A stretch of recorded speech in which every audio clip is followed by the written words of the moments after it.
It is in my chest right there. There's my incision. I still have one infected suture, and we're at a month post-op and I still have an infected suture, which is really frustrating, but unfortunately not out of the ordinary for me.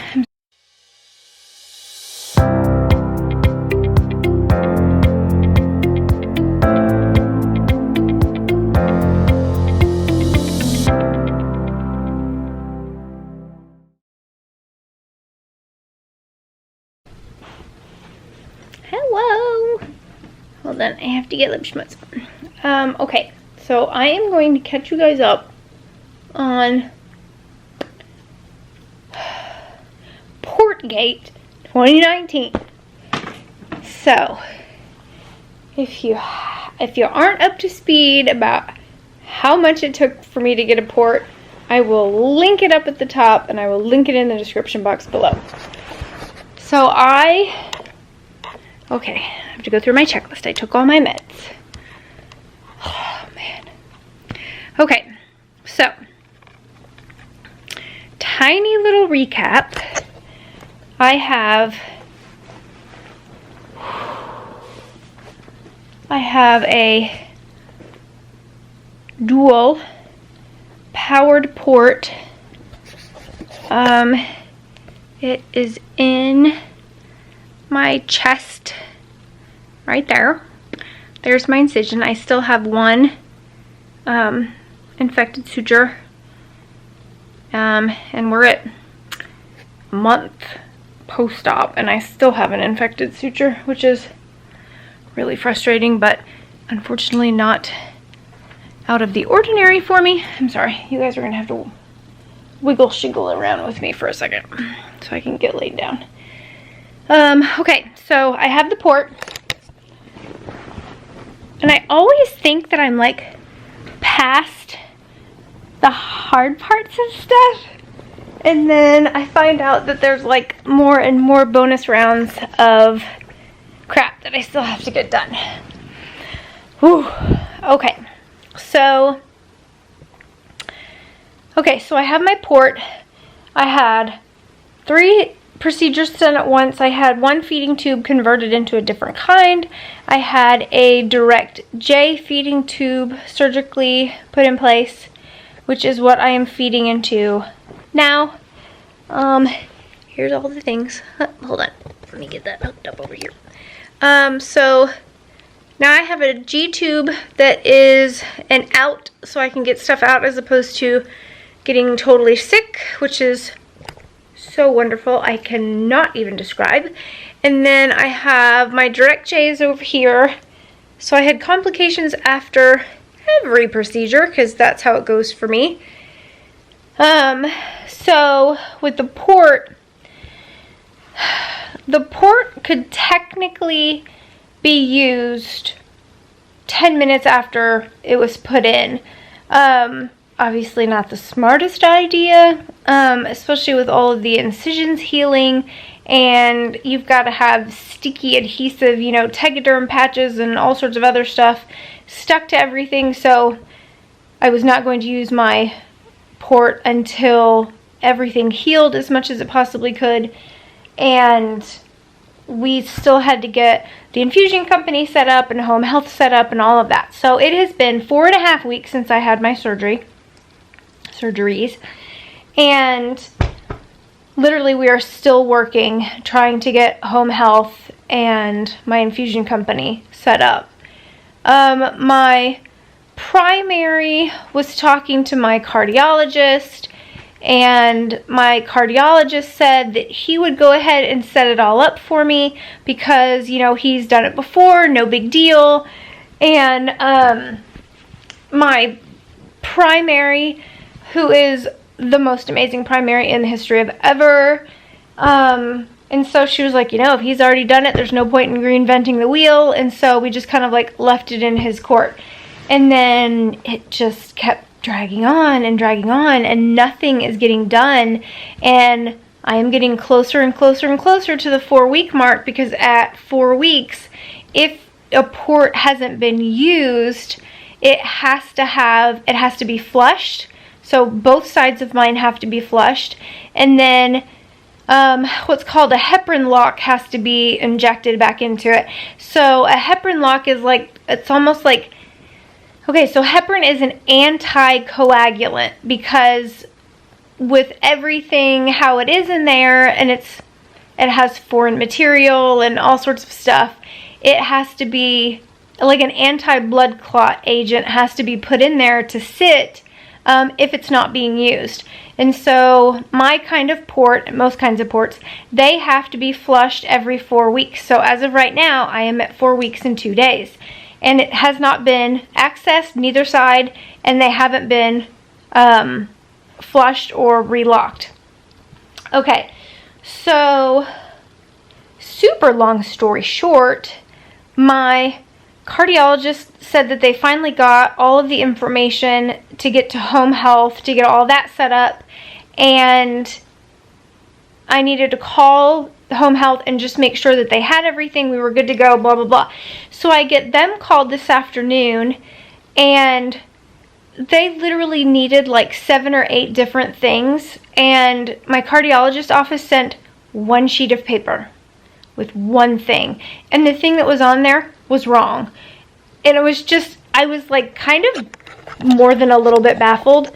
And so I talked to them, I got the whole list of stuff that I need to get them, and we talked about logistics, and we had to cover some stuff that happened the end of last year when I had home health, and we talked about my infusion company, that I'm already set up on the enteral side of things, which is like all my feeding tube supplies and care and all that stuff. And so I got the list of everything. They know who's going to be contacting them, which is not my cardiologist. And he sent the order for a bag and a half of fluid once a week for 4 weeks, because what we're doing with all the home health portion is I'm gonna learn all of everything that I have to do with my port so I can actually just take care of it myself, access it myself, do IV fluids myself. I don't have to wait for anybody else. I don't have to go to the emergency room anymore, which I had to do last week. And so anyways, this is like training and it's infusions at the same time. But we're still not set up. And then I contacted my infusion company and told the first person, which is actually on the enteral side of things, what was going on, and I needed to know who to talk to. And so she was like, oh, you just need to talk to pharmacy and I'll transfer you over there. So she transferred me over there. I talked to the nicest lady. She told me all the things that I needed to know, and like the direct contact information for my my primary to call the intake nurse for the pharmacy side of things. So let's see. So I got all of that information and exactly what my primary needs to tell the intake nurse so that they can get all of the right supplies for me and all that good stuff. So I take all that information and I'm trying to get everything put together to send back to my cardiologist so he can fix it all, and it just doesn't feel like the right thing to do. And so I end up just calling my primary. So I end up getting her, and I go over all the things with her, and like she's as baffled as I am on what the problem is and why everything was done incorrectly, why the wrong orders were there. And like I can just hear her like shaking her head on the other end of the phone, and she was like, I can't believe you're dealing with this again. And I was like, welcome to my world. Like this is always what I have to deal with. And so I gave her all of the information, and she was like, I will get it handled. I will get it all taken care of. And we really thought that the other was going to be so much easier and faster and whatever. And I just don't understand. It wasn't that difficult. It literally took me 30 minutes on the phone maybe, and I had all of the information that I needed to get to them.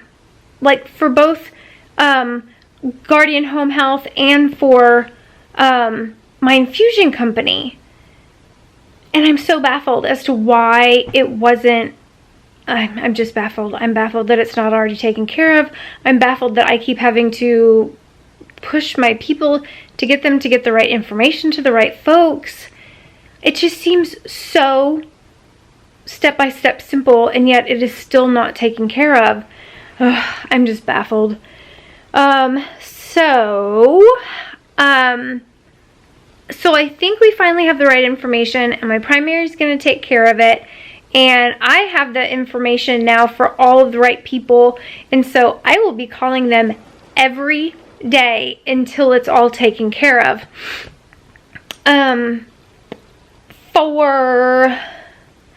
What was the next thing? There was one more thing. Oh, okay. So I'm at 4.5 weeks and my port's still not flushed. And so my primary was like, okay, that's super great on home health. That's super great on infusions. You know, I don't think it's going to take all that long. And she's like, but you need to have that port flushed like now. And I was like, well, I kind of did something. And she was like, what did you do? And she starts laughing and I was laughing. It was really funny. And I was like, okay, so my last cardiologist, he is the one that had been sending me to the infusion center that I absolutely love, but I couldn't get back into that infusion center because none of my other doctors have rights at that hospital, like doctor privileges, whatever. And so I contacted my old cardiologist and gave them a pretty face and said, please, please, please. I said, you know, everything is still trying to get set up because I took so long to heal.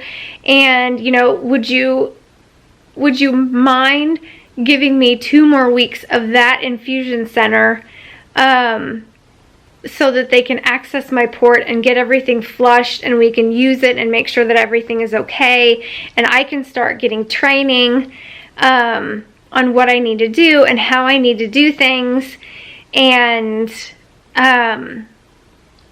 you know, just a couple weeks to get us by before the rest of it can be set up.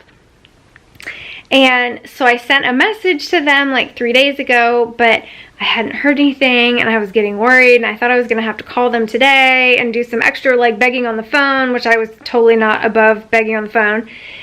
And one of the sweet nurses called me today and showed me who she was, and she was like, Dr. XYZ has no problems giving you a couple more weeks of infusions.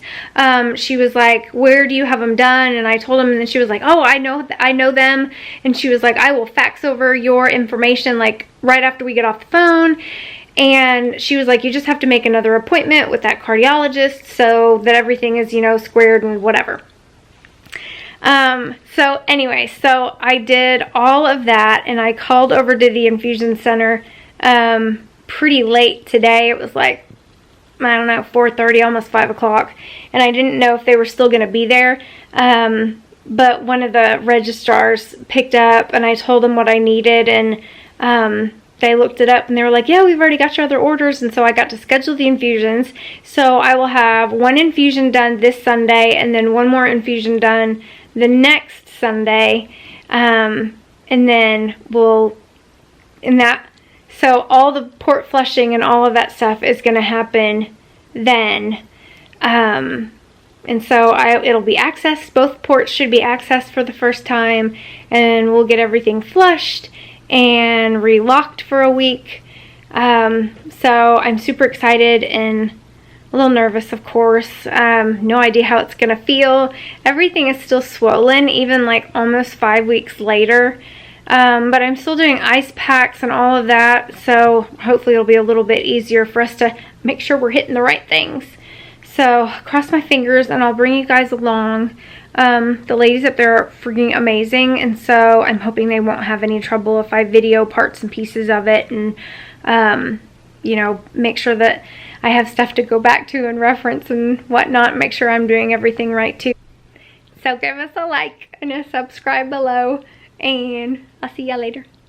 Bye, bye, bye, bye, bye.